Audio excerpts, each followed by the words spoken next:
We're just gonna give it a few moments and let people come in from the waiting room.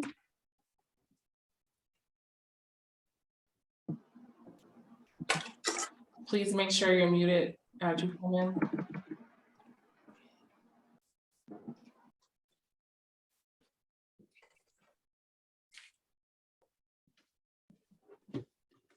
All right, good afternoon. This is a hearing before the Boston Cannabis Board, the BCB. Today is July 20th, 2022. Today's hearing is being conducted pursuant to certain temporary amendments to the open meeting law. This is what allows us to meet virtually. This hearing is being recorded and will be posted to the City of Boston's website. Can everyone just make sure they're muted?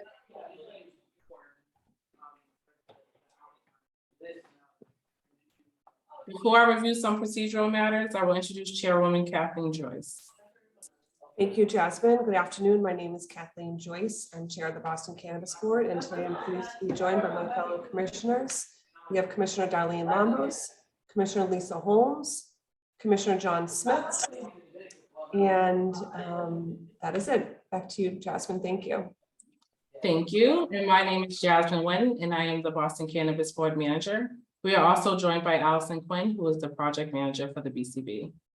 I will begin by reading each item into the record. I will then ask who is present on behalf of each applicant. The first two items are requests for changes to already approved licensees. So they will receive 5 minutes each to present to the BCB, followed by questions from the board members. We will then move to new license applications, in which they will have 10 minutes each to present to the BCB, followed by questions from the board members. We will then take public testimony, beginning with elected officials or their representatives. If you wish to testify, please use the link that I will put in the chat. Additionally, you may use the chat function to request to testify as well. Please wait until the matter in which you would like to speak about is being called. Do not use the chat to give testimony. It would not be considered. When testifying, Allison, can you see who's unmuted and make sure they're muted? I'm here.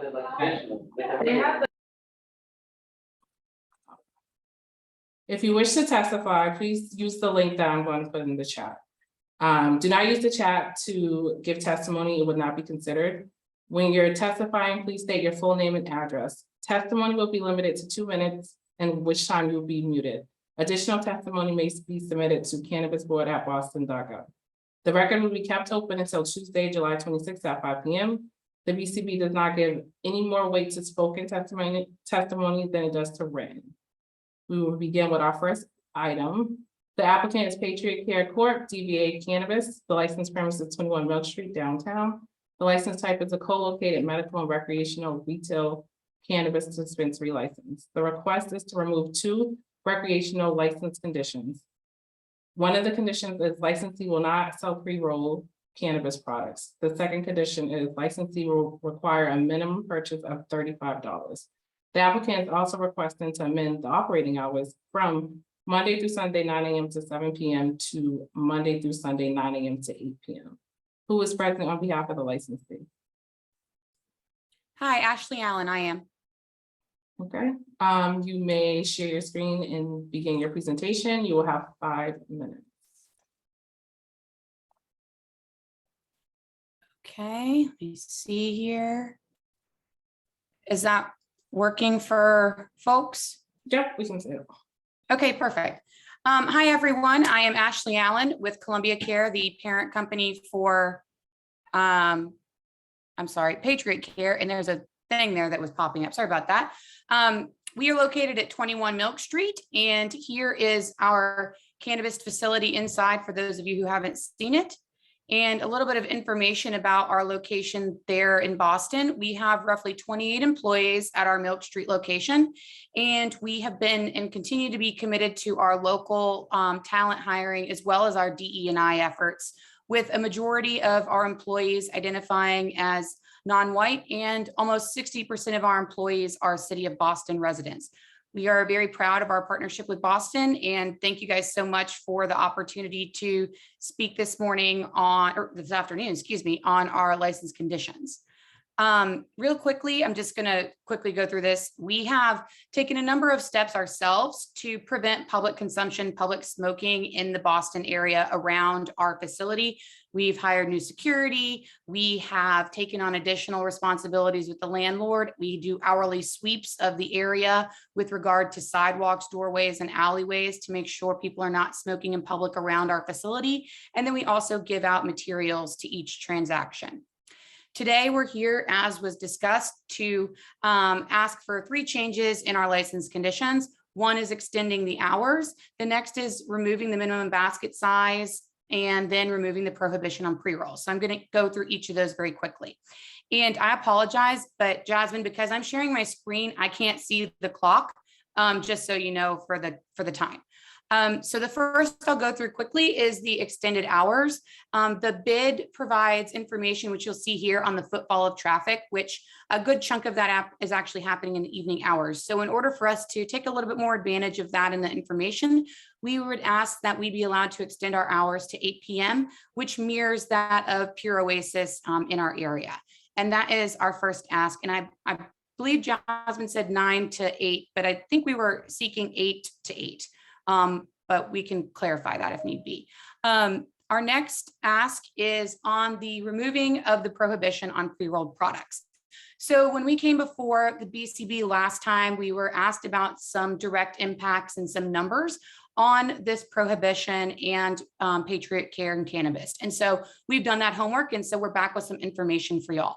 We found out that roughly 47% of transaction in Massachusetts, which doesn't include Boston adult use, include pre-rolled products. So approximately half of our Massachusetts customers are purchasing pre-rolled products when they are going to one of our Massachusetts locations outside of our Boston location.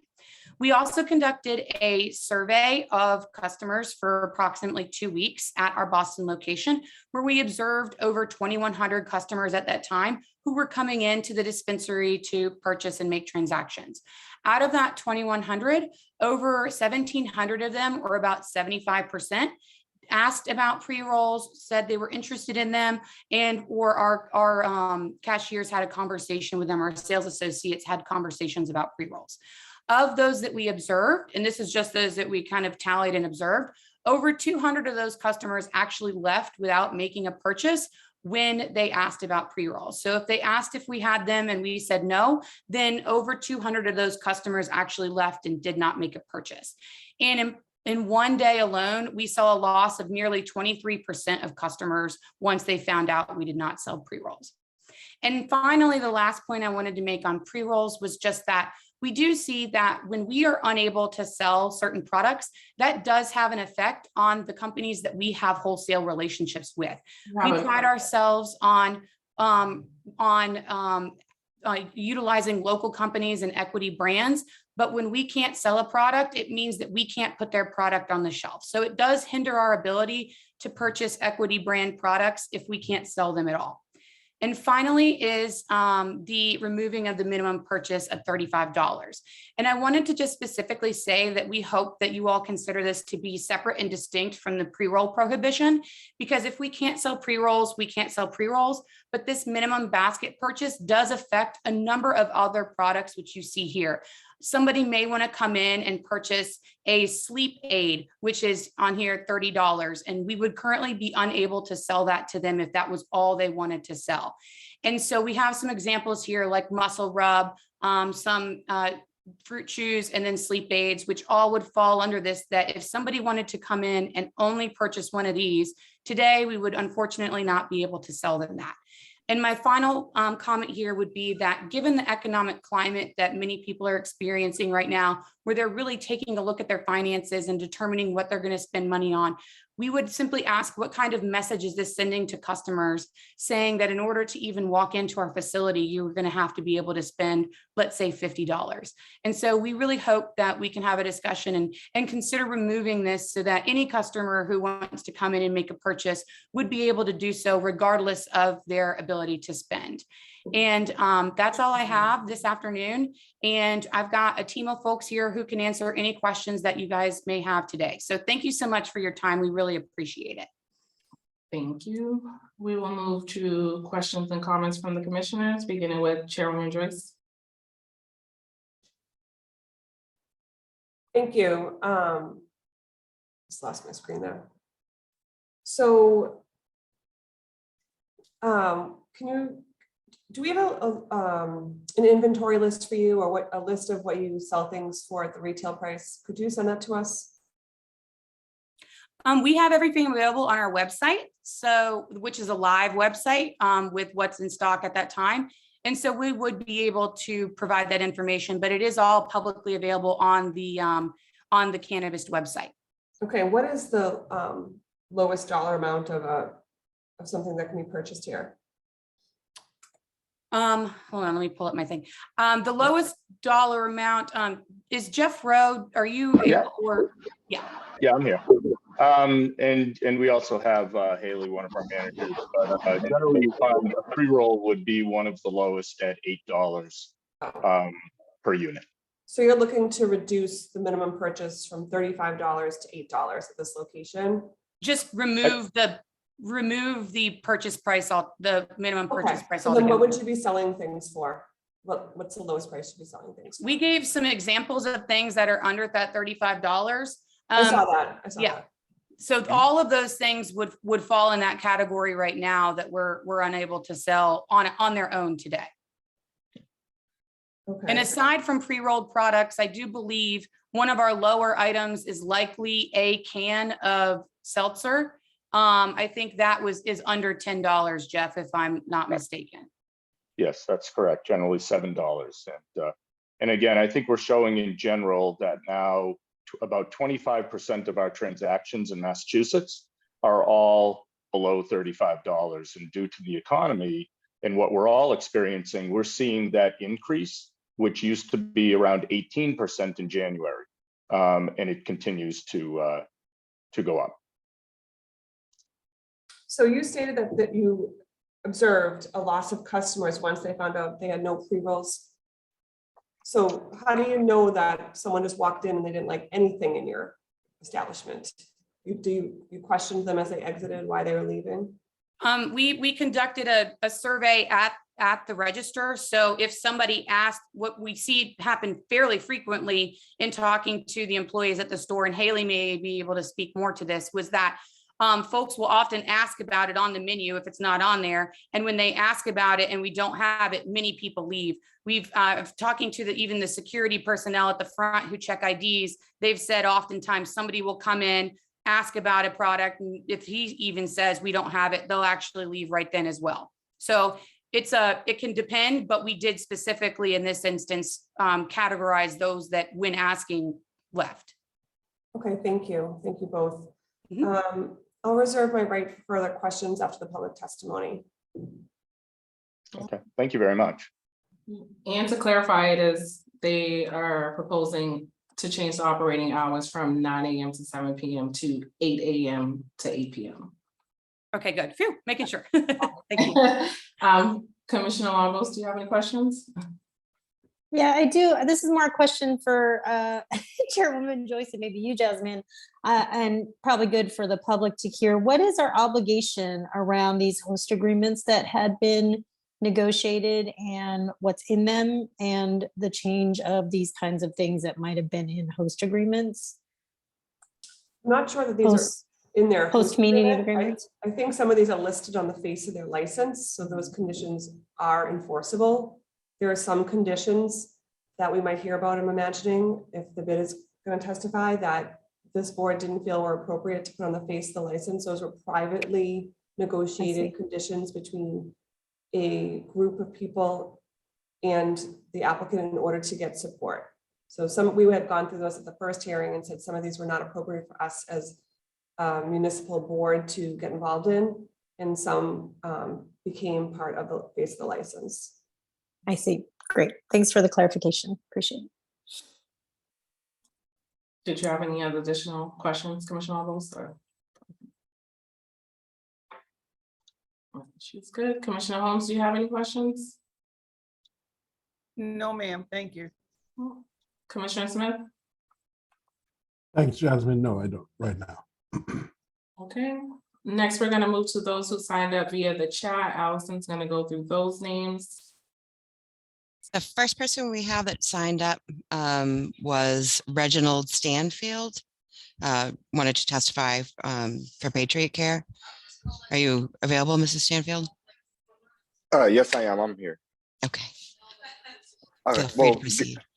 Well, good afternoon. Thank you guys for giving me the opportunity to testify. My name is Reginald Stanfield. I am CEO of Just Incredible Cultivation, the first and only Black-owned cultivator in the state. I would like to say thank you guys for being equity driven with multiple dispensaries in Boston being minority owned and some coming soon.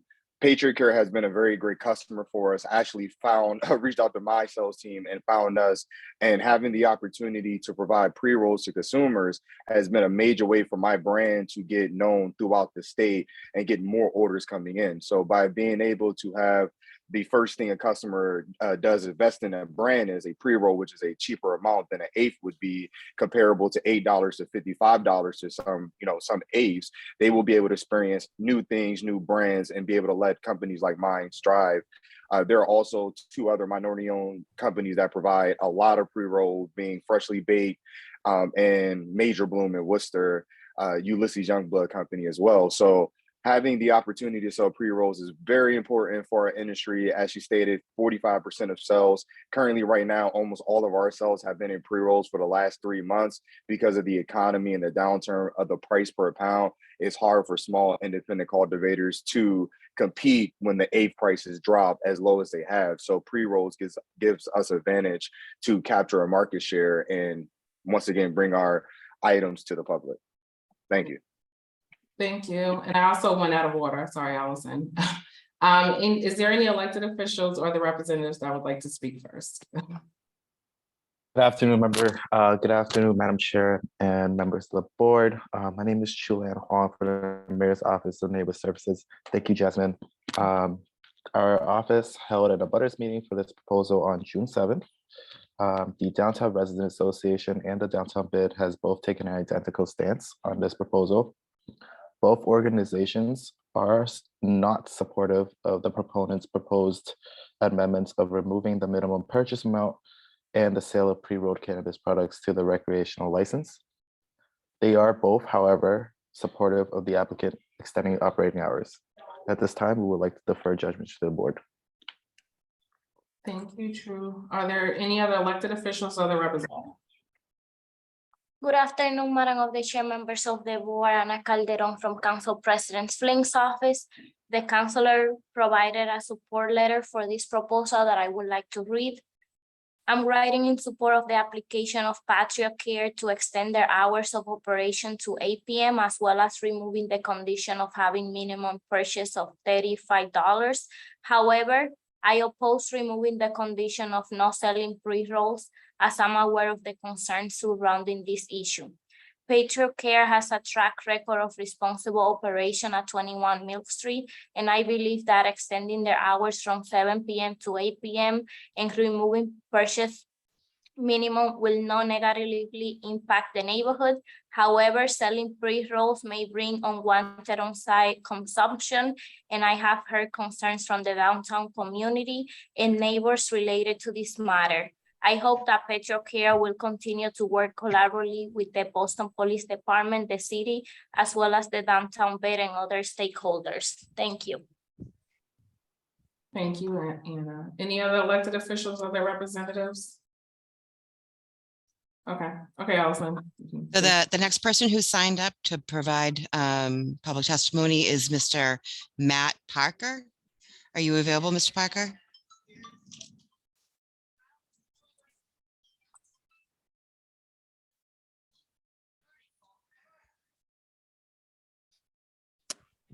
Nope, so we can move to the next person.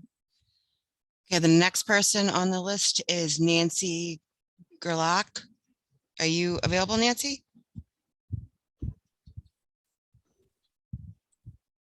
Not seeing any hands raised. Nope, we can keep going. Okay. And that is it for people who signed up online to speak on behalf of Patriot Care.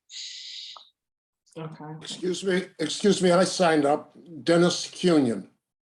Okay, Mr. Cunion, did you just sign up in the last few minutes? No, I signed up earlier this morning Okay. on the link, in the link. Okay, well, my apologies. I must have printed it out prior to you signing up, but feel free to proceed. Thank you, Madam Chair, and thank you, Board. I'm speaking on behalf of the 18,000 veterans that live in metropolitan Boston, along with the 380,000 veterans that currently live in Massachusetts. Pre-rolls for us are extremely important and a necessity. We have trouble rolling our own. We have trouble buying flour. We have problems with tinctures and other things because of the fact that the pre-rolls are inexpensive for us and they work fairly quickly. What you're doing is you're forcing us, for those veterans that live downtown, you're forcing us to go to the illicit market, where we have the opportunity to run into heavy metals and fentanyl and all sorts of things. You are actually punishing us as veterans. And I think it's irresponsible of the city to do this. I think that Patriot Care has been very patriot sensitive. They have cared about the veterans. They have always supported the veterans. And now to have this as a veteran thrown in our face is very, very difficult to deal with. We use these pre-rolls to also help us be able to transition off of the opiates that we get at the VA. And hopefully continuing to use these pre-rolls, it will help us completely remove ourselves from opiates. But yet you give us no alternative, and I don't understand it. Yes, I am sure that there are individuals and maybe some veterans who may leave a dispensary and end up lighting up on the way out, just as anybody else might do. So why sell pre-rolls anywhere for that fear?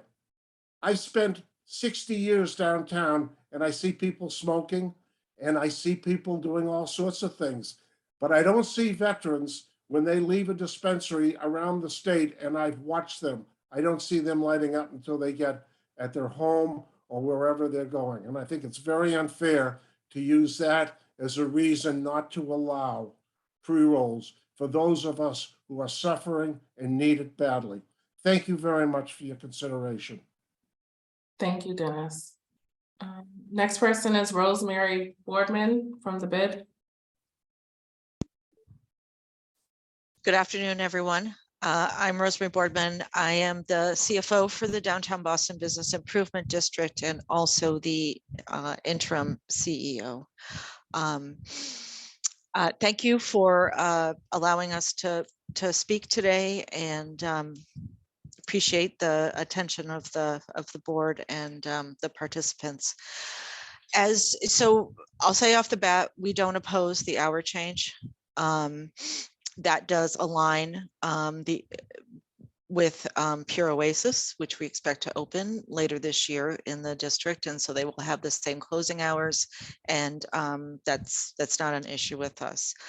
As you know, the other two license restrictions that we're discussing came about as a result of Patriot Care coming to us for our support for their initiative to sell adult use products after previously promising not to do so when they got their medical license.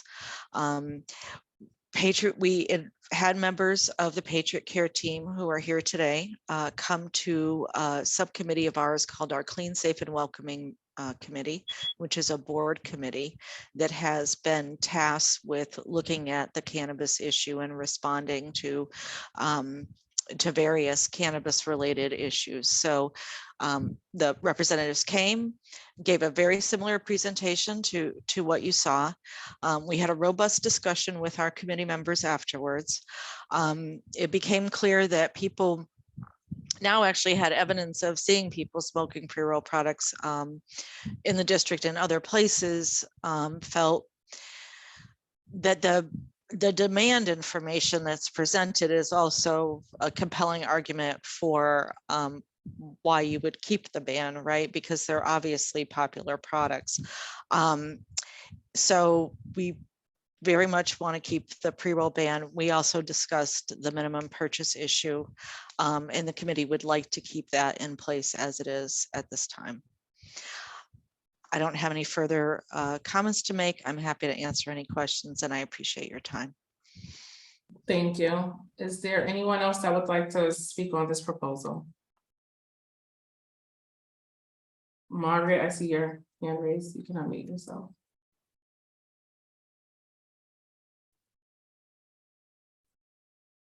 You have to unmute yourself. You're still muted. Sorry.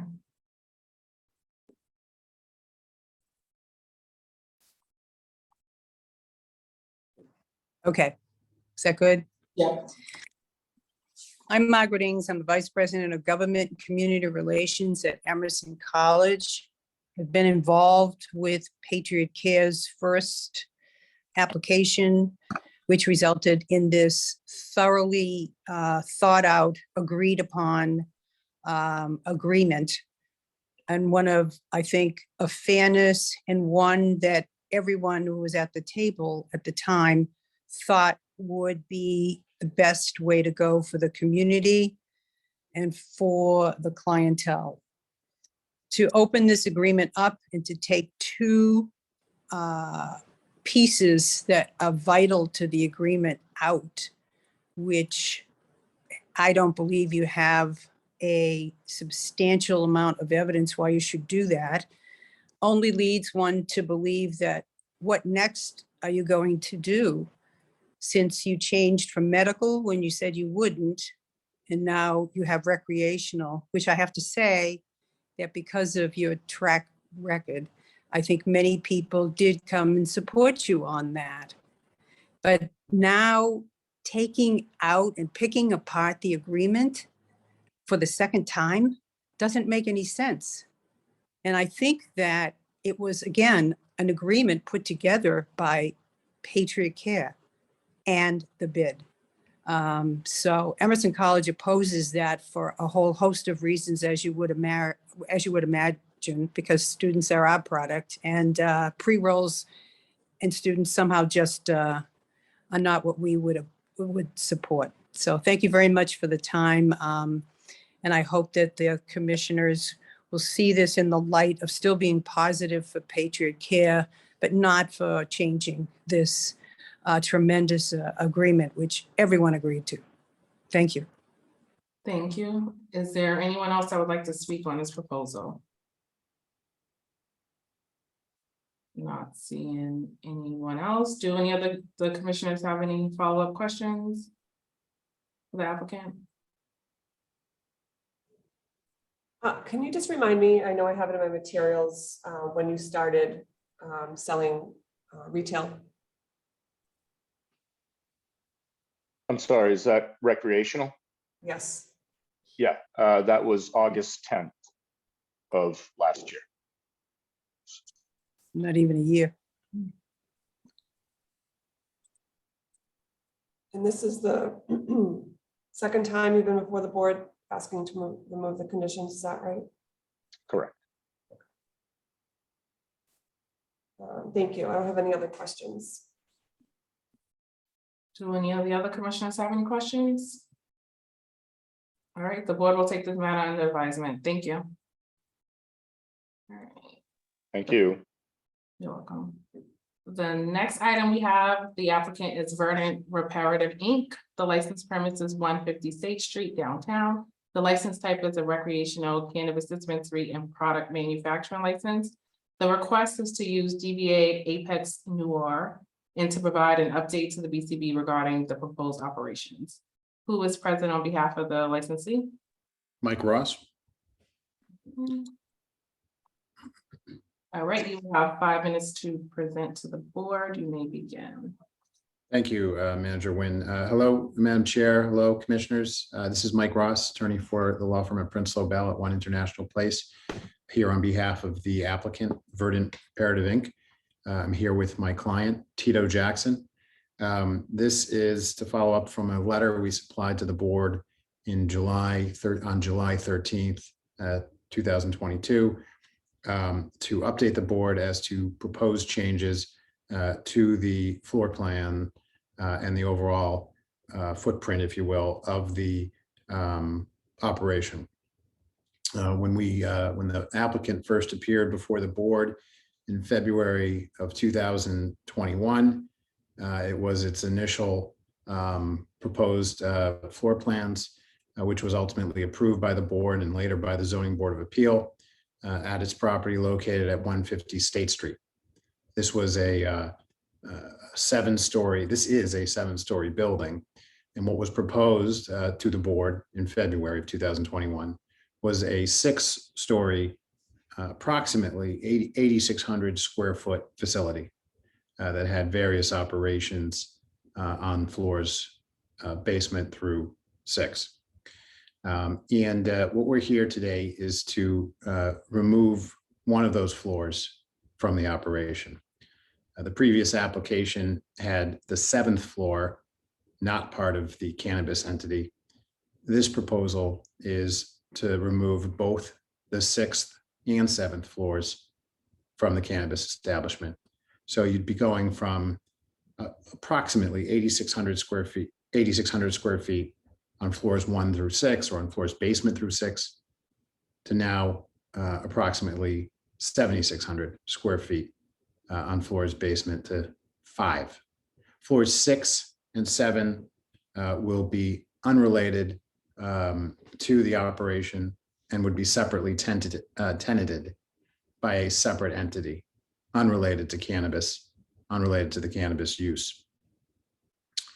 The main change that we're proposing here is that the 6th floor, which contained manufacturing, that would, and the vault, that the 6th floor would be moved to the 4th floor.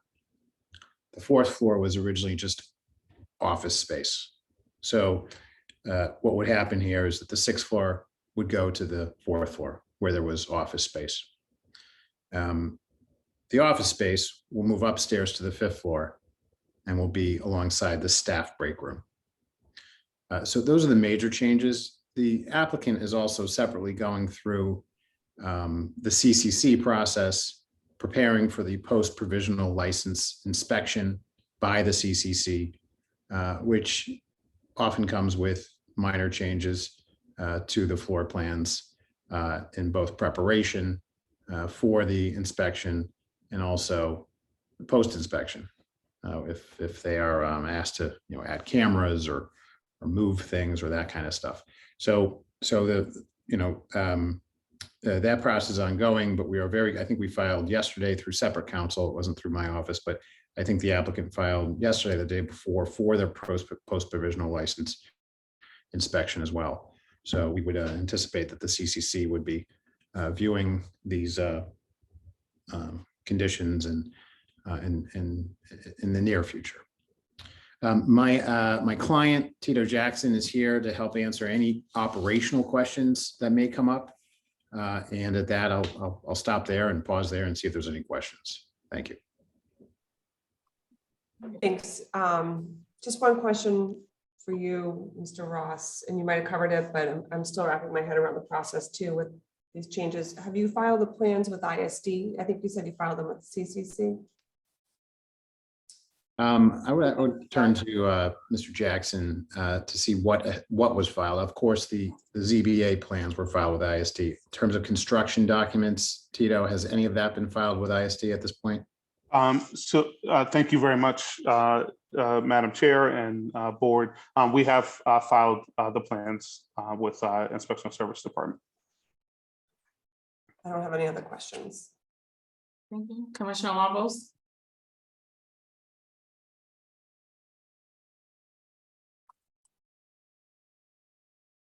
I'll come back to Commissioner Lambos. No questions, thank you.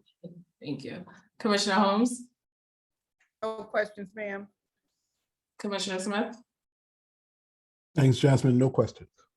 All right, so we will get to public testimony, beginning with elected officials or their representatives. Madam Manager, I did want to note that we also have the matter of the DBA, which is obviously an administrative matter Yes. that we wanted to put out too.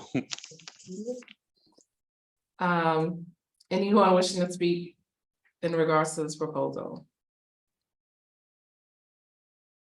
Not seeing any hands and no one has signed up via the link. So the board will take this matter under advisement. Thank you. Thank you. All right. Now we will move to the applications for new licenses that follow the 1-to-1 equity to non-equity ratio. Calling Stone Throw LLC. The proposed license premise is 727 Atlantic Avenue, downtown. The license type is a retail recreational cannabis dispensary license and courier license. The proposed hours of operation are 9 a.m. to 9 p.m., 7 days a week. This is the equity applicant. The initial application was filed December 9th, 2021. The filing with Inspection Services was February 7th, 2022. And the date of the community meeting was May 4th, 2022. Before I proceed with before I ask who is here on behalf of the applicant, I will ask Aaliyah Forrest, who works with the Mayor's Office of Economic Opportunity and Inclusion as a Director of Business Strategy, to testify regarding the equity certification. Thank you, Jasmine. Good afternoon, everyone. Our office was able to certify Stone's Throw Cannabis LLC as an equity applicant through the documentation submitted by the applicants. After thoughtful consideration and review of the Boston Cannabis Equity Program application submitted by James Finney, Desiree Friend Jewell, Eric Lawrence, Michael Ortol, Albert Montgomery, and Trey Williams on behalf of Stone's Throw Cannabis LLC, we have determined that each of these 6 applicants individually meet at least 3 of the criteria set forth in the ordinance. Together, these 6 owners hold a total of 51% of the beneficial interest of Stone's Throw Cannabis, with 8.5% ownership each. That meets the 51% ownership interest threshold set forth in the ordinance. I'm going to go through everyone now. Here we go.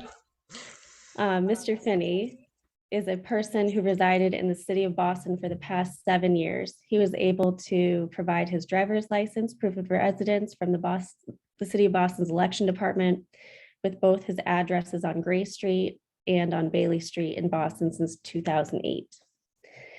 He is a certified economic empowerment applicant certified by the CCC, and provided his certification letter that was issued in April 2018.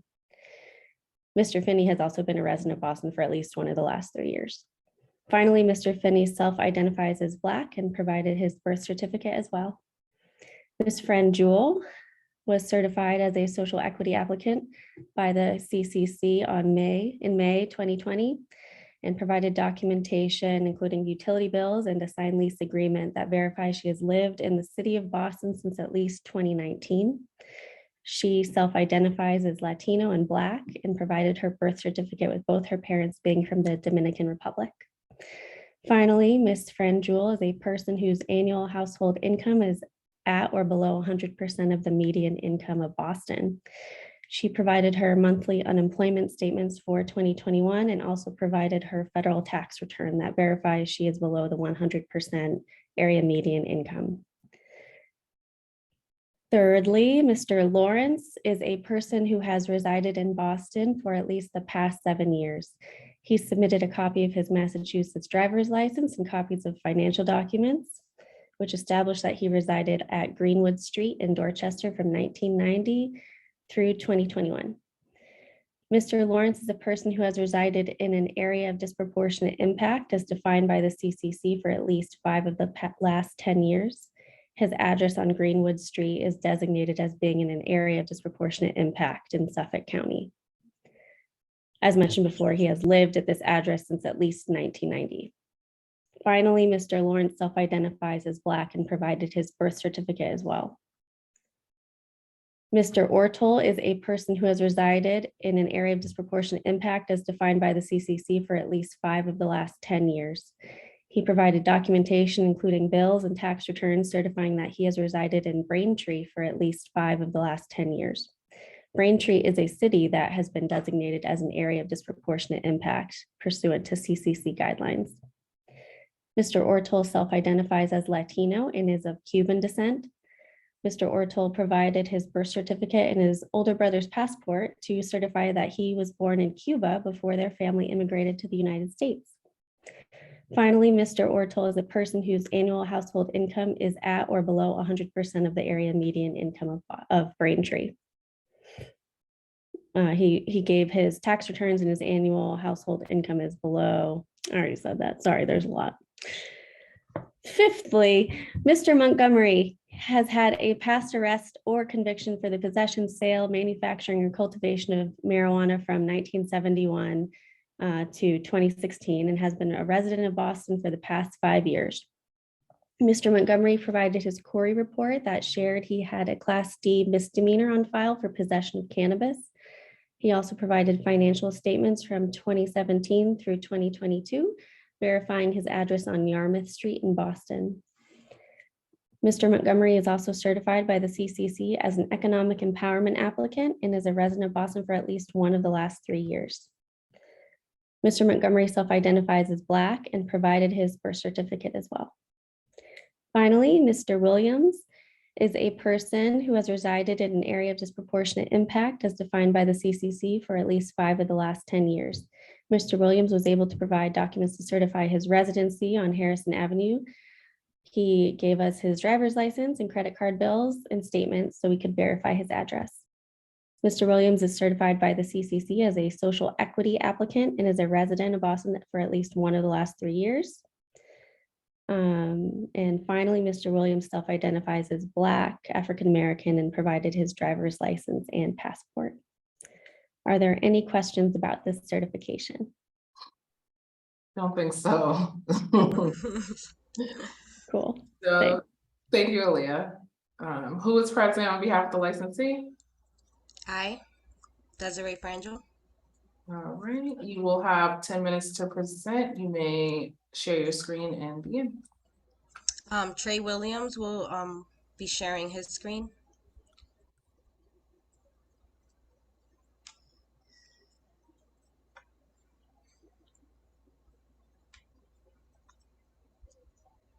Thank you, Jasmine.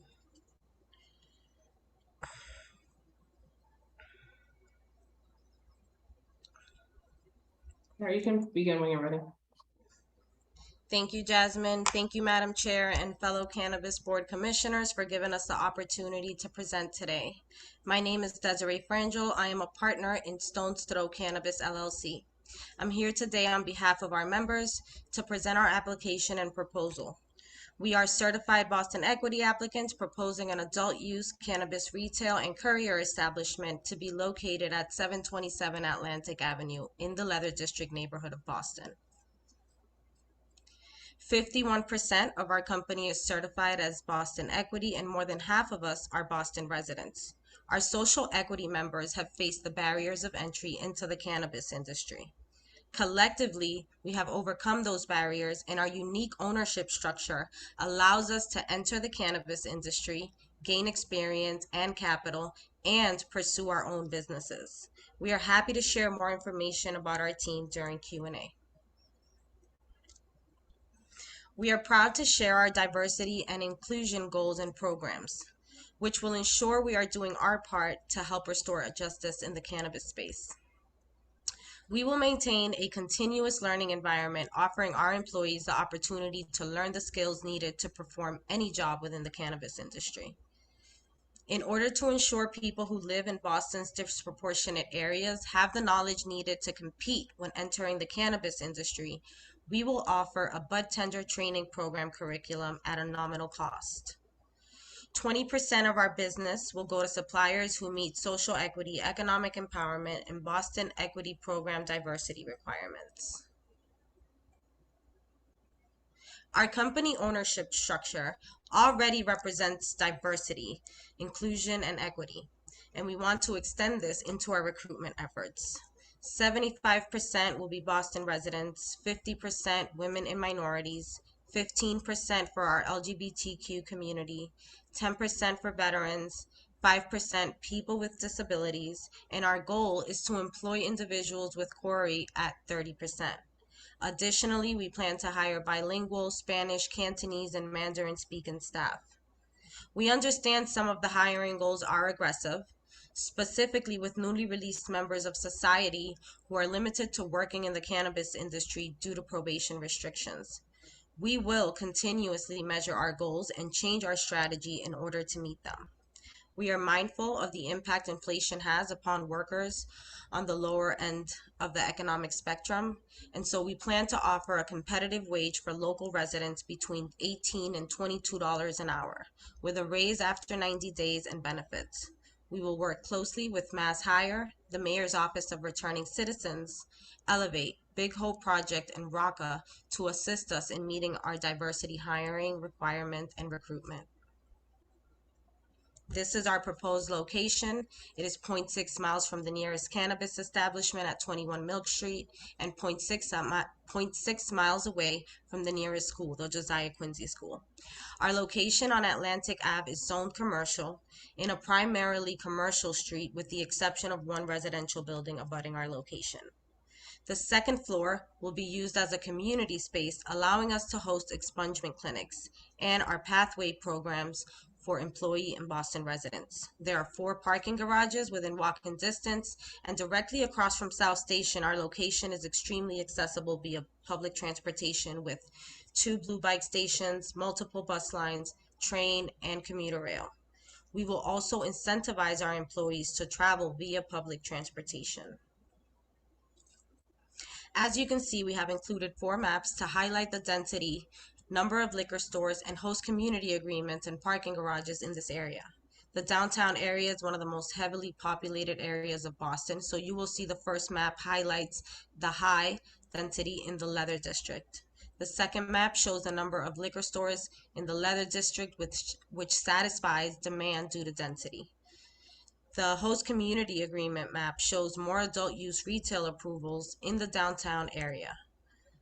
The fourth map highlights the nearby garages in the neighborhood that are accessible.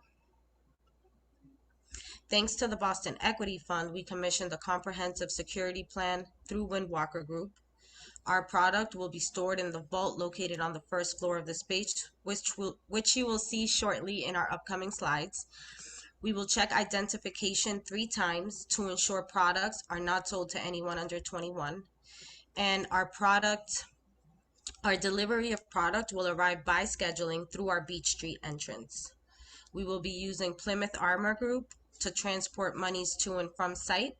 We are committed to continuously engaging with the community and the Boston Police Department to ensure nuisances that may arise are addressed. Now let's move on to some additional amendments to safety based on community feedback. Our unique location at the corner of Atlantic Avenue and Beach Street allows us to add extra surveillance for the neighborhood. Based on community feedback around safety, loitering, and public consumption, we amended our proposal to include 3 additional cameras to the exterior of our building. Our Beach Street camera will cover the block of Beach Street. The second camera will cover surveillance across the street towards South Station. And lastly, we will ensure our exit door and residential building 717 Atlantic Ave's entrance has camera coverage. We are committed to incorporating a friendly neighbor agreement for patrons, and any patron found to violate our rules will not be permitted back in our store. We will also monitor these cameras to ensure patrons are following the rules and of the friendly neighbor agreement, and the trustees at 717 Atlantic Avenue are not negatively impacted by our patrons. We will discuss more of the community feedback on our last slide. As you can see, our 3,192 square foot of retail space and 10 service stations will allow for queuing and servicing between 35 to 40 patrons inside our store. Our entry door on Beach Street and Atlantic Ave exit door will ensure a smooth flow, allowing customers to purchase product quickly and safely. Additionally, our location is handicap accessible. And again, this would be where the vault would be on the first level. Next slide. Based on community feedback and concerns around traffic, we have incorporated a 1 vehicle delivery plan to ensure customers who live in the nearby neighborhoods like Ink Block and Seaport have the convenience of receiving product instead of using rideshare services to drive into the neighborhood. We will only be delivering products from our store to patrons and will not be driving to other establishments to pick up product. We will not be using a third-party delivery company and will hire delivery drivers in-house. The delivery vehicle will use a loading zone directly in front of our establishment. Additionally, the traffic analysis commissioned through Fuss and O'Neill concluded that our proposed establishment will have no significant impact on traffic operations within the study area. As a former community builder and organizer, I and many of the team members understand the importance of the community process. We engaged with the community early on, December of 2021, and over the course of 6 months, we held 2 private abutters meetings through certified mail, presented at the Leather District Neighborhood Association, presented twice at the Chinatown Residents Association, and maintained communications with neighbors.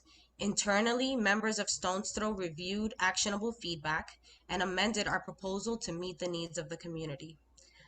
Although we did receive a letter of opposition from District Councilor Flynn, we did receive a letter of support from State Senator Sonia Shang Diaz. Additionally, many direct abutters and businesses did sign our support forms. We have gathered up to 200 signatures in support from nearby neighborhoods and over 30 direct abutters, including the general manager of South Station, which was submitted to the board. Yes, you have about a minute left. Thank you. Lastly, we want to be a net positive in the community and will continue to attend monthly meetings with local groups and volunteer in efforts to improve the neighborhood. And that is our presentation. Thank you. We will move on to questions and comments from the commissioners, beginning with Chairwoman Joyce.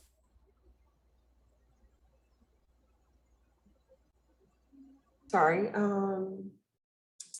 I don't have any questions at this time, but I'm going to reserve my questions if I have any for after the public testimony. Thank you. Commissioner Longo. Yep, I have a few questions. Thanks for the presentation. I might have missed it, but how many employees were you thinking you might be having? We are expecting to have around 25 to 30 employees. And are you thinking part-time, full-time for those positions? How many part-time, how many full-time? So a member of our team, David Rabinowitz, is here. David, would you like to answer the question?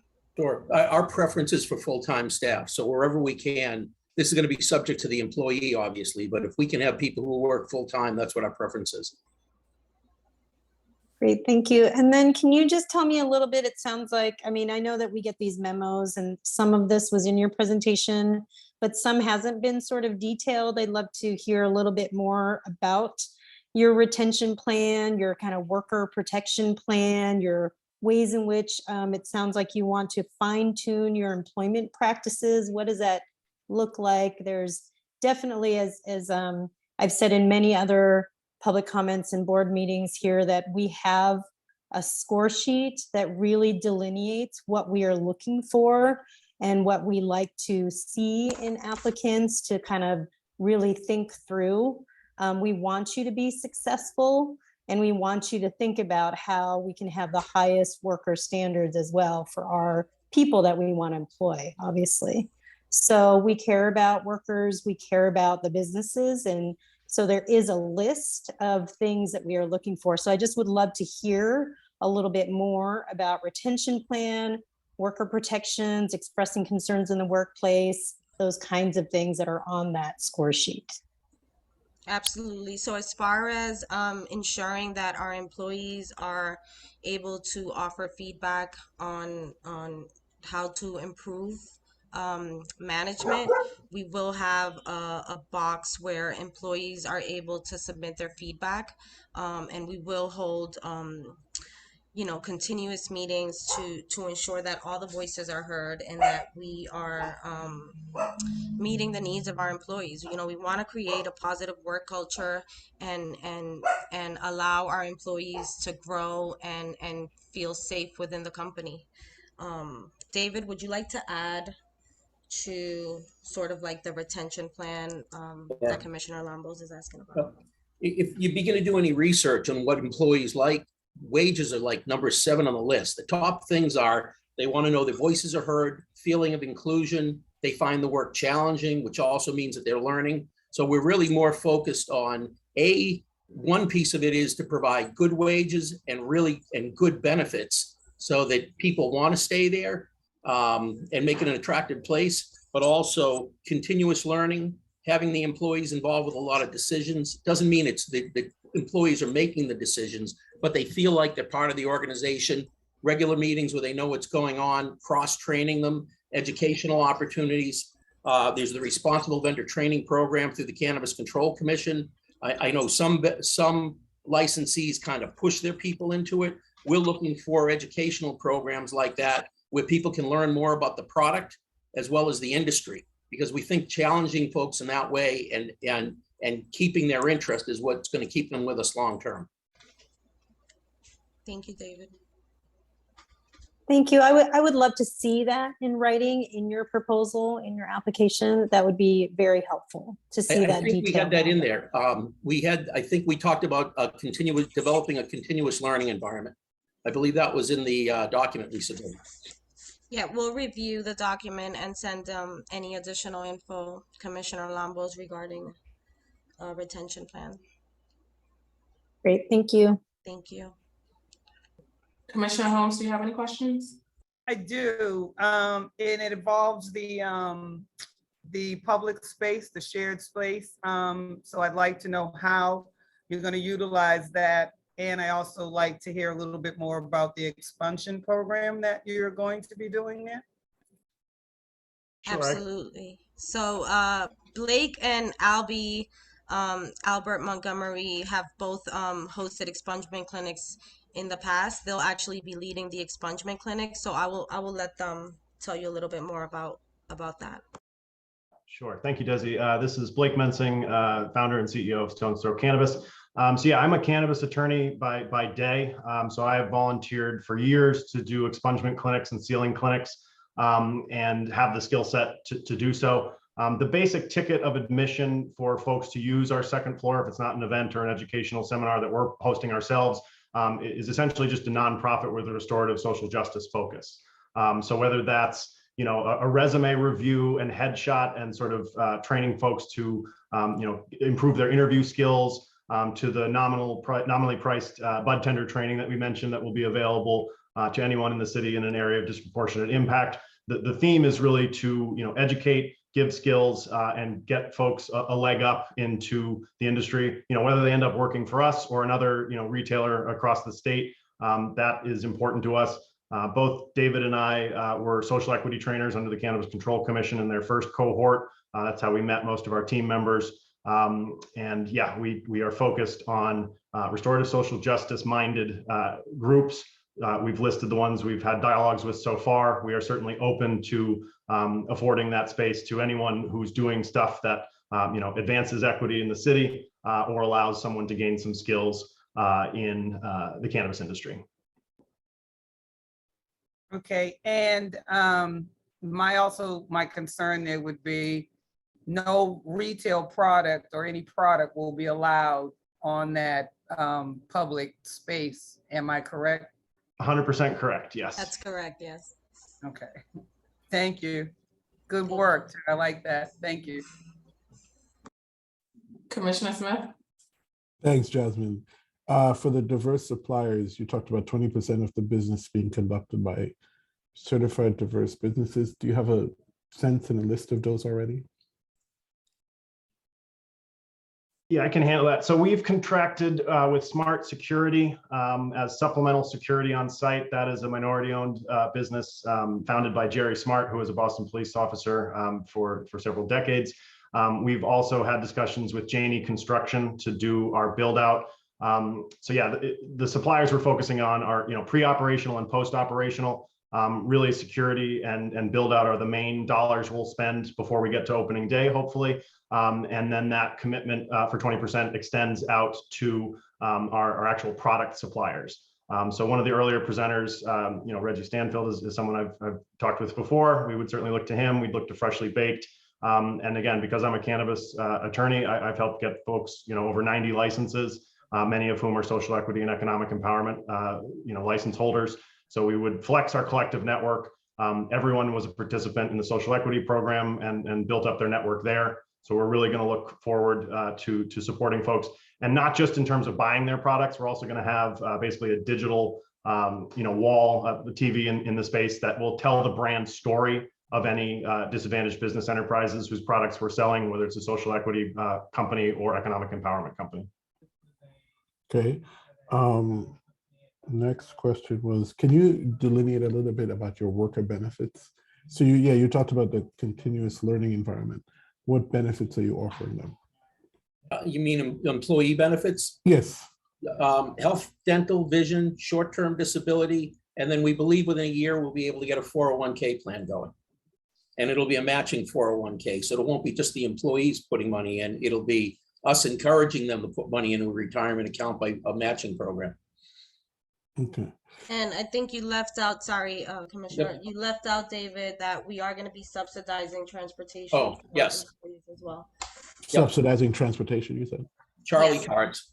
Charlie. Anybody who's full-time, we're going to contribute to our initial goal is to pay 50% of the cost of the Charlie card to anybody who's full-time, or part-timers who are working 5 days a week. And then beyond that, if we hit certain metrics in the store, then we pay more of it. So that if the store does better, everybody involved does better. Okay. Do you have And any? that goes back to just, I think, my response to Ms. Holmes earlier about, the group, the focus on the group. If we focus on the people as a team, we're going to do much better as a business, and people are going to be happier. If they're happier, they stay longer. And if we and the cannabis industry is known for churning employees, has a very high turnover rate nationally. So we're looking to break that. And you're mitigating that by paying a higher salary and providing these benefits. That's what you're saying.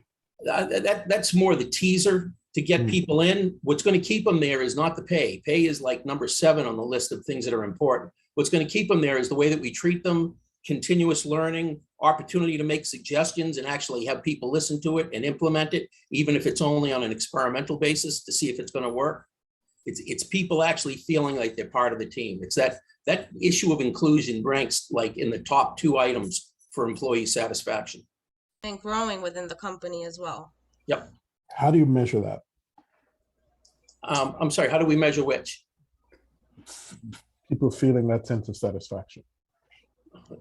Honestly, we're going to turn to my fiance, who's a pro at that type of stuff.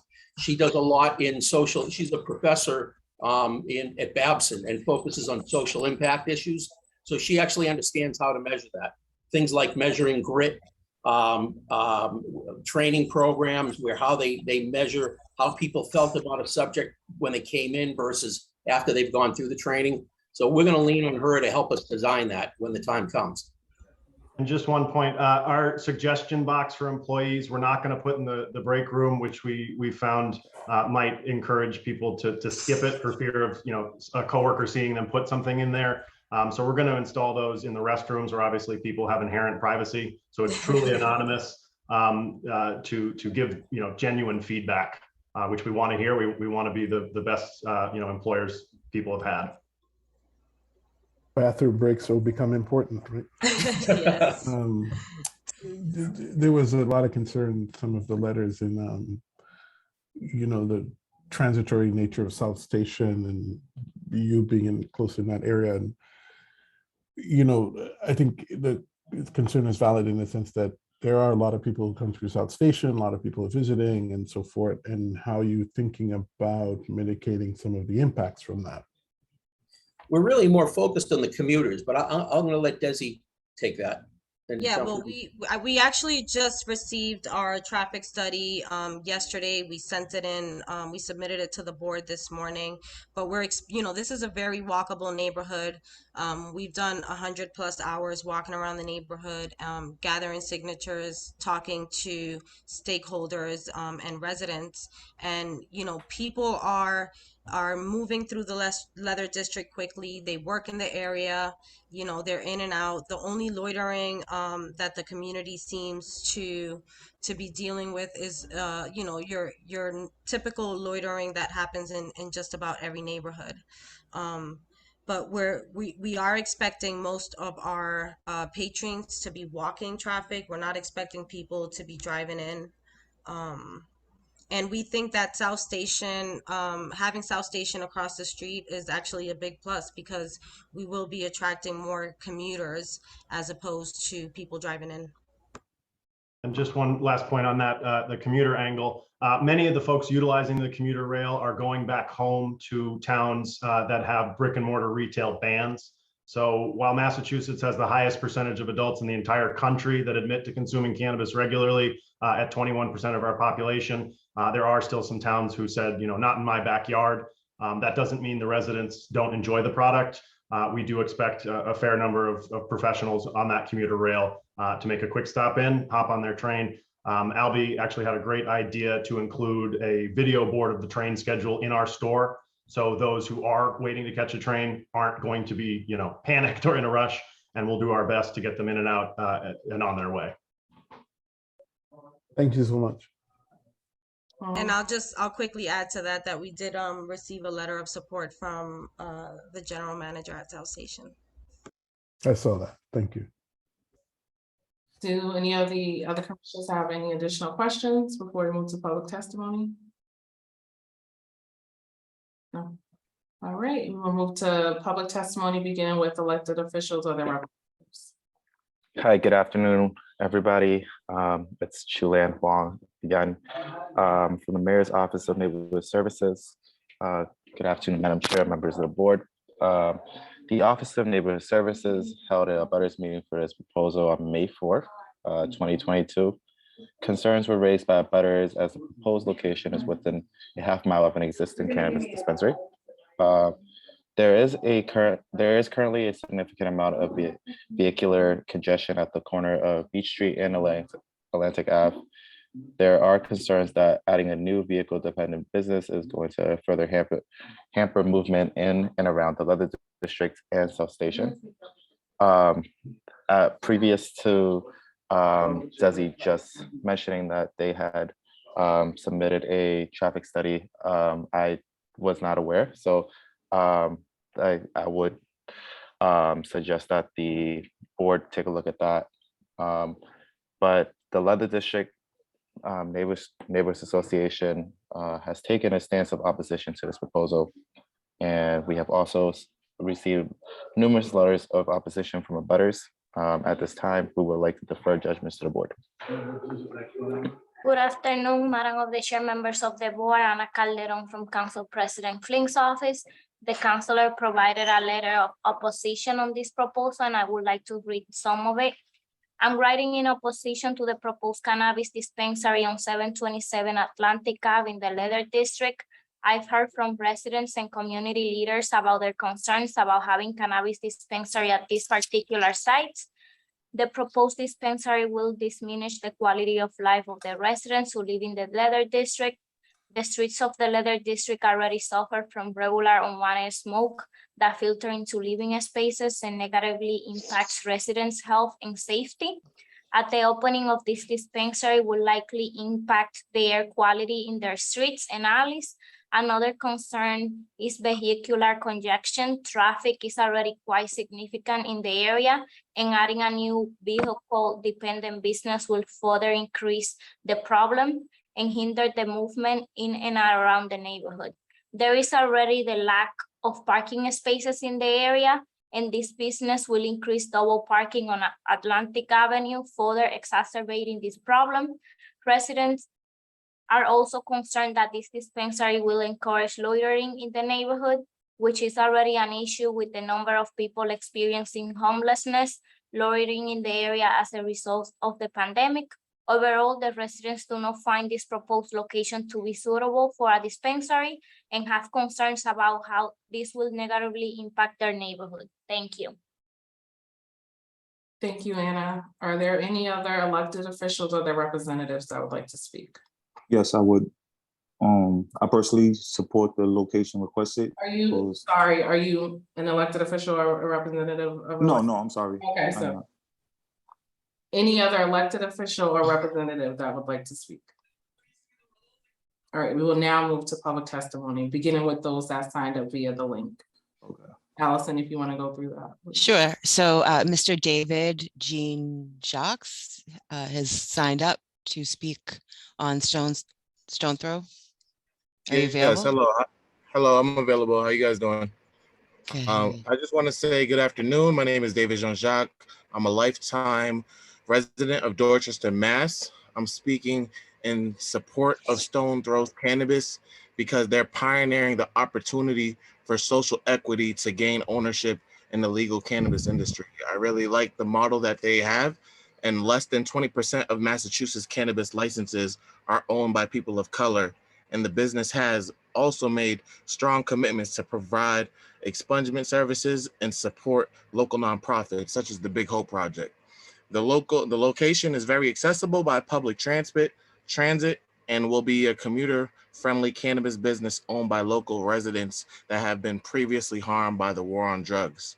I really want to ensure that social equity has its place in Boston, and I believe Stone Throws allows that. So I'm in full support and love what they're doing. That's all, and thank you.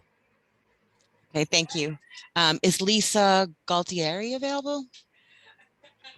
Thank you. My name is Lisa Gualtieri, and Madam Chair and Boston Cannabis Commissioners, I really appreciate the opportunity to provide my input. I live at 717 Atlantic Ave, so we are the residential abutters to Stone's Throw, and I'm one of the trustees. And I have 5 points that I'd like to make quickly. The first one is that there has been no outreach to the trustees. In the presentation, the trustees were mentioned, but there has never been outreach to us as representatives of the residents of the building. The second point I want to make is this discussion about the second floor and the community center. We have never heard about this before, despite having read and attended all of the meetings up until now.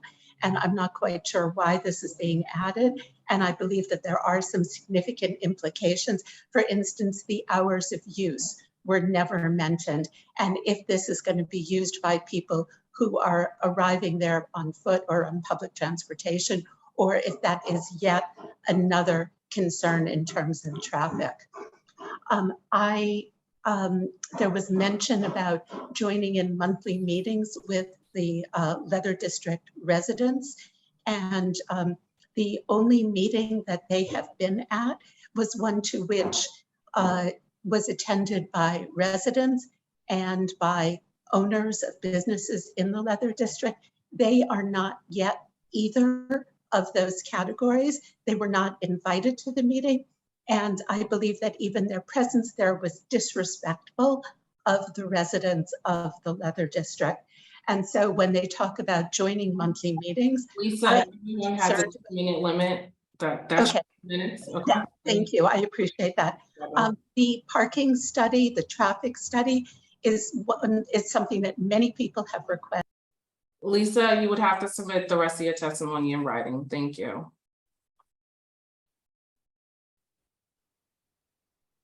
Allison, you can continue going through the list. Okay, give me 1 second. Sorry.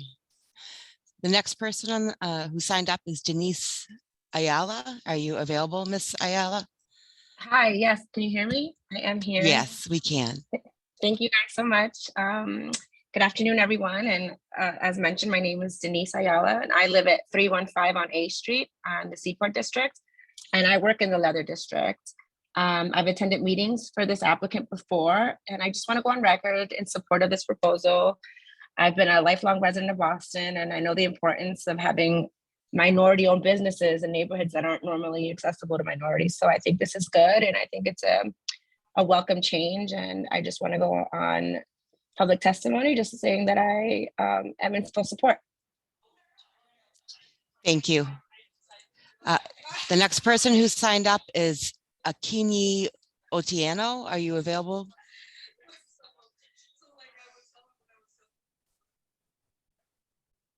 Miss Otieno, are you available? Okay, let's move on to Patrick Tierney. Are you available, Mr. Tierney? Yes, thank you. Good afternoon. My name is Patrick Tierney. I'm a professional engineer working with Fuss & O'Neill out of our Boston office. As mentioned, Fuss & O'Neill was contracted by the city to prepare a traffic impact study for Stones Throw Dispensary that was submitted last night after we received the certified distance letter from our survey. And I just want to reiterate the conclusions here. Based on site observations, crash history, anticipated site trip generation and typical travel mode choice, the determination was made that no adverse impacts to safety or traffic operations are anticipated to result from the proposed development. That's all. Thank you.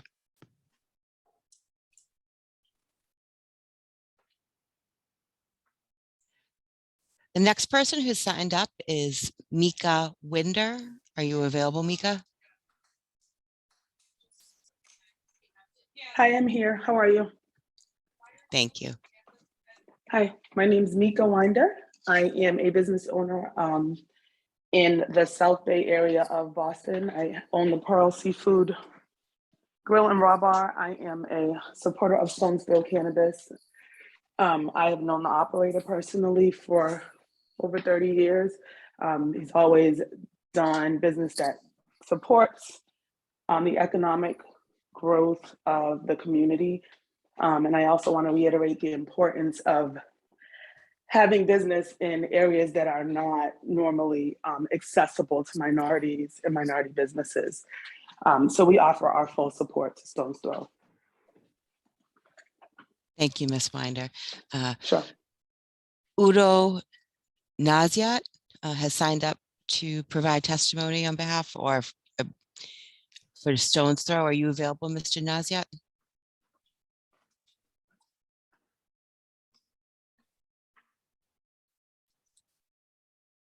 Okay. I'm sorry. I was able to unmute. I apologize. I am available. My name is Udo Yohan Naziat. I'd like to submit my support for Stones Throw Cannabis. I believe that in a disenfranchised population that this city sort of looks over a lot of people and businesses, and this is an excellent opportunity to sort of rectify those situations. I also believe that in this area is a perfect opportunity to bring people from disenfranchised areas so that they can see a successful business of minorities and sort of be able to reach for new goals in their own personal lives. I'm a filmmaker, and I have worked with one of the individuals from Stones Throw Cannabis, and he's a family man and always impresses me with the way he sort of tackles situations. And also sort of, he's an inspiration to me as well, as far as looking up to somebody who's able to do the things that I do and be successful at it. Thank you very much for your time. Have a wonderful day. Thank you, Mr. Naziat. The next person to sign up is Vanessa Salisbury. Are you available, Ms. Salisbury?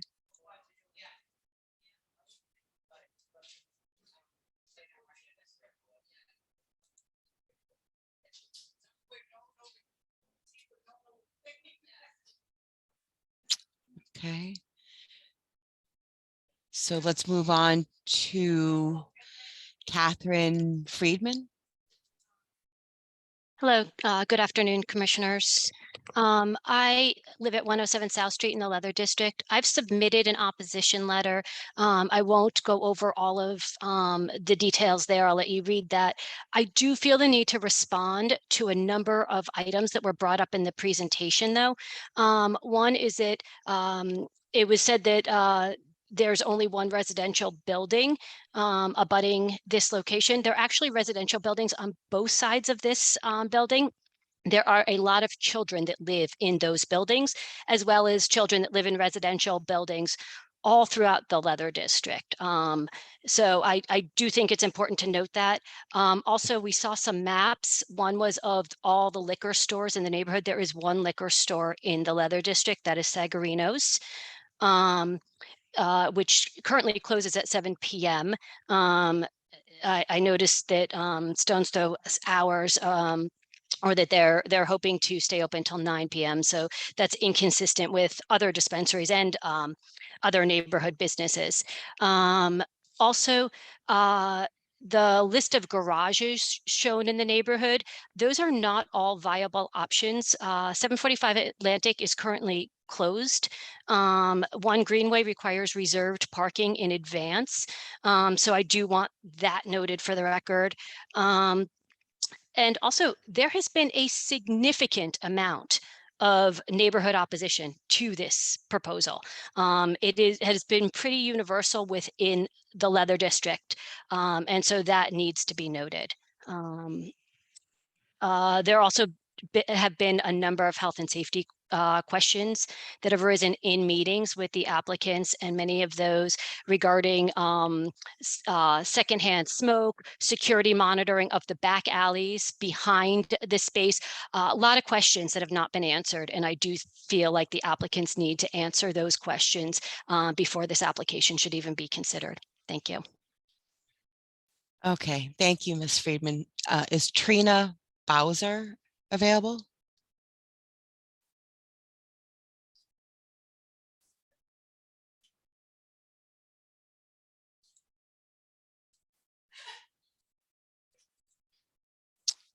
Okay, how about Donald Q?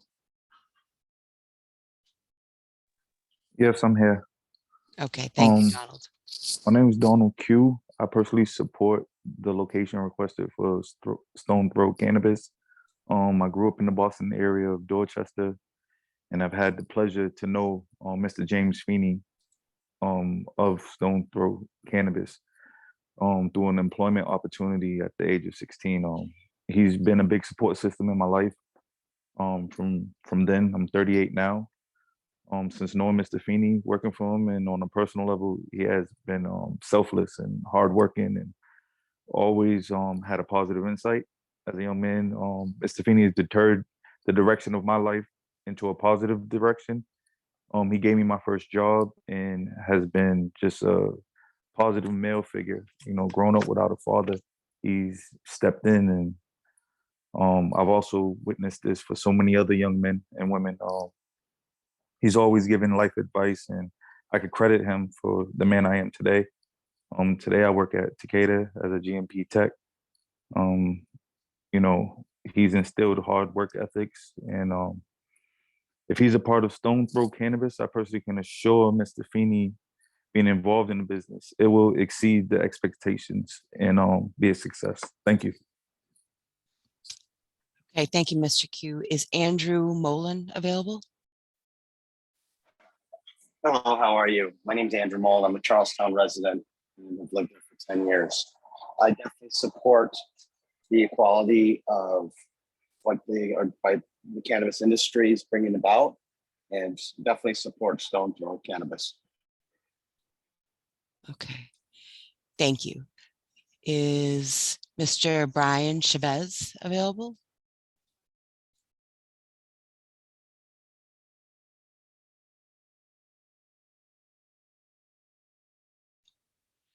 Okay, how about, is Mr.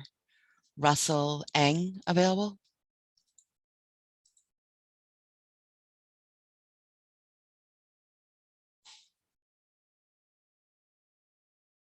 Mario Signor? Hi, can you hear me? Yes. How's it going? My name is Mario Signori. I'm involved in several Boston businesses. And like a lot of the people that are on this Zoom right now, we've heard a lot of dispensary presentations.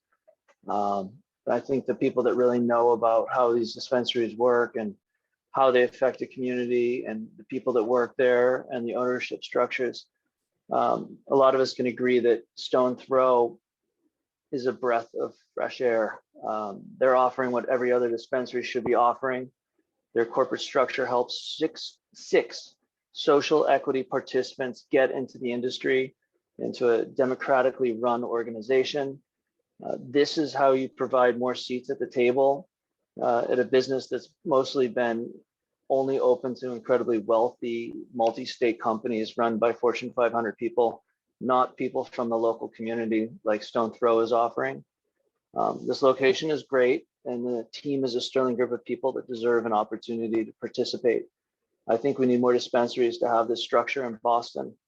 My final thought, that this isn't really a vehicle dependent business. This business would serve South Station commuters and local pedestrians.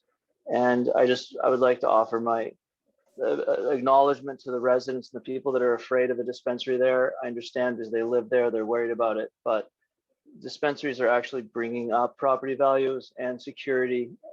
They've actually been beneficial to the communities where they've opened. And I hope they would consider that. Thank you. The final person who has signed up online is Lawrence Rosenblum. Are you available, Mr. Rosenblum? Yes, I am. Thank you.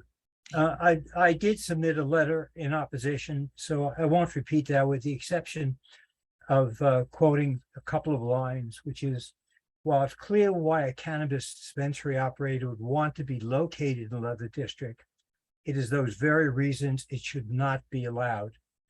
The Leather District's a dense residential neighborhood that already suffers from its proximity to a regional transportation center, a large transient population, and very high use of drugs and alcohol on our streets and alleys. And interesting to me in the course of this meeting, and I attended from the beginning, the first case dealing with Patriot Care, I think reveals a lot about the impacts, the direction that this industry is moving in, and its negative impacts on the neighborhoods. It spoke about extending the hours later into the evening, which basically adds to our problems at night of drunkenness and people shooting up in our alleys. It talks about lowering the minimum purchase below $35, which is the first thing I think about. If you can focus on this proposal, we already went through Patriot Care, so if you want to just speak to Stone Throw.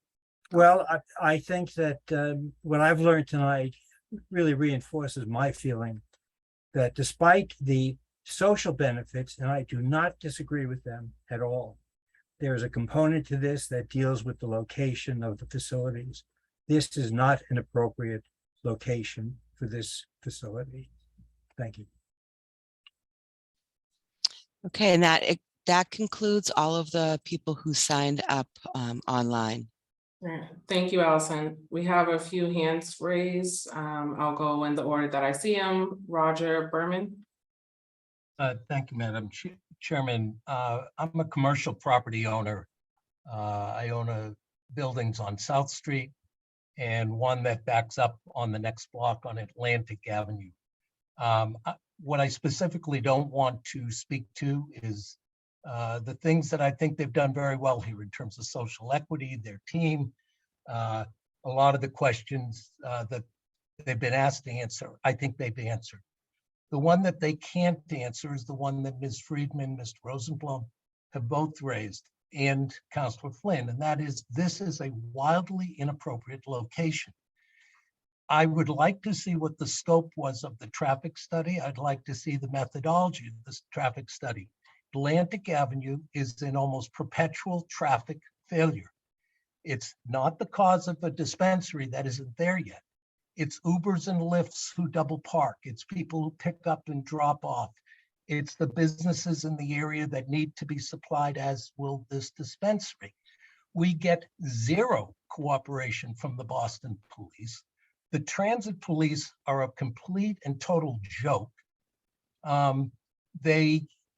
This is not where they should be. So I would like to ask through you, Madam Chairman, that the traffic study that has been delivered at 11th hour here be distributed and people have a chance to review it. The last speaker said that the location is just great. I would say exactly the opposite. And it's a combination of the neighborhood. We pay privately, because of the failure of the Boston Police Department, we pay private guard services to keep our stoops clean.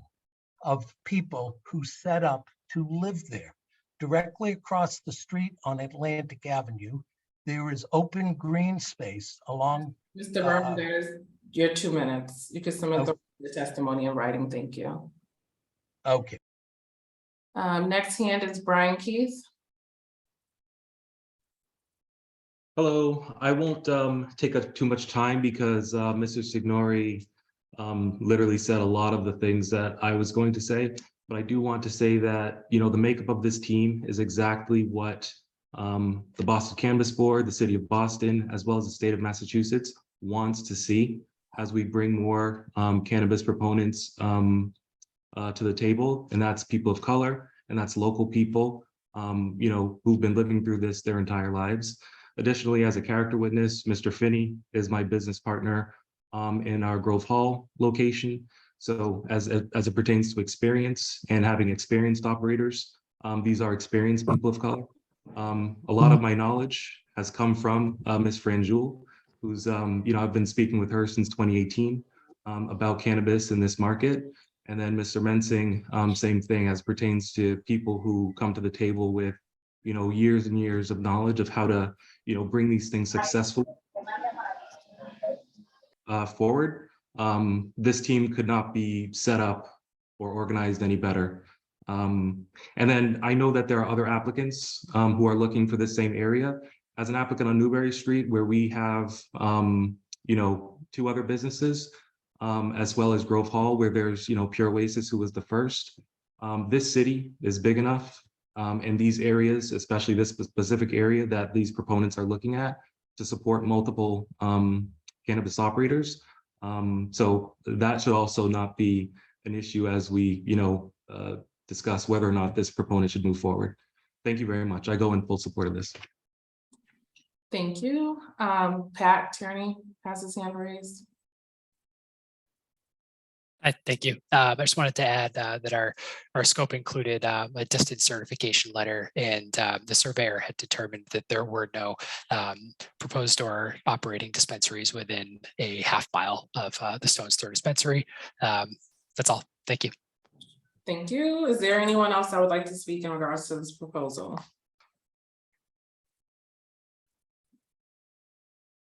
Seeing no one, the board will take this matter under advisement. Thank you. All right, we're going to take a quick 5-minute break. So we'll come back at 2:45.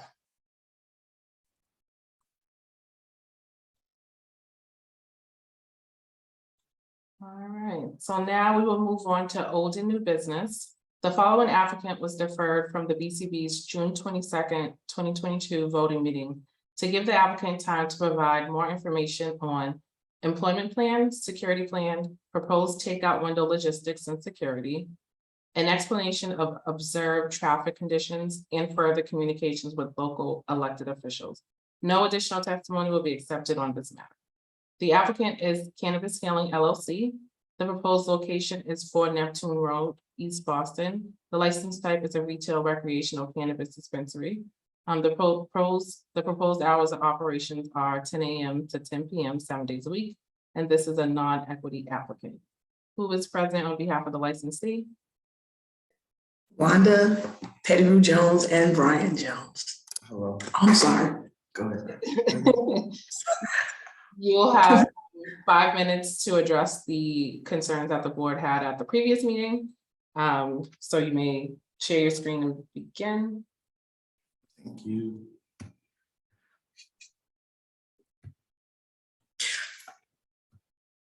Okay, once again, we thank you, board members, for allowing us to present the information to you. I will start with the employment plan. Our management positions are salary. We're paying $22 an hour for part-time, $20 an hour for full-time, with health and dental benefits associated with our partner Amplified Insurance.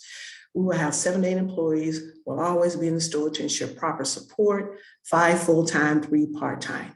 Every quarter, an evaluation will be done for a possible bonus. Employees will receive paid holidays, vacation, and sick time. Our company will hire a licensed retail cannabis specialist to oversee while we conduct practice runs with employees inside our establishment to ensure success before opening. Staff members must follow all safety guidelines to protect and keep the establishment clean. Rewarding employees with incentives such as 401k and education assistance. Being passionate and understanding will ensure our staff's comfort with their position. And below is a list of different job descriptions that we have. Next, we will look into our detailed security plan. A perimeter alarm will be located at the entry, exit points, and perimeter windows. An audible alarm is provided if someone breaks a window or tries to open a door. Duress, panic, or hold-up alarms will be connected to local law enforcement that will trigger in the event of a robbery or other emergencies. A silent alarm and a failure notification system will notify the security system of any failure. Police will be contacted in case of a false alarm immediately. Cameras will monitor all areas where product is stored, a safe or vault for cash, all entry and exit points, and the parking lot. We will have 24-hour monitoring. Security staff will be located at the entrance, vestibule, and patrolling the exterior. Security staff will be stationed inside a desk, accepting identification and running ID through the registration monitor. Our security staff will be located where our product and other items are sold, also monitoring patrons and products to be sold. Security staff will be stationed at the location where the CCTV will be monitoring the interior and exterior of the site.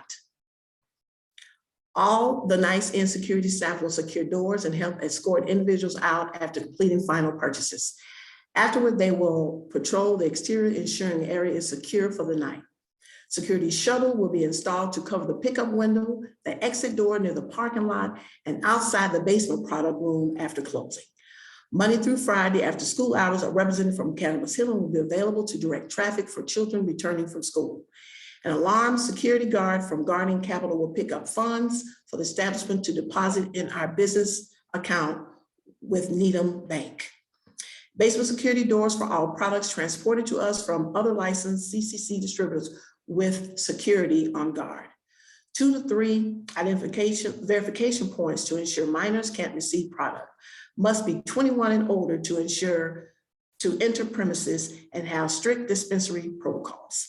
System for real time with the police department. Overnight security will monitor the CCTV cameras for suspicious activity, 10 outside security cameras to watch all angles of the establishment, 25 main floor security cameras for security, 20 basement cameras for product watch. Work hand in hand with the East Boston Police Department, set up a video system for real time with the police department. Overnight security will monitor the CCTV cameras for suspicious activity, 10 outside security cameras from our establishment.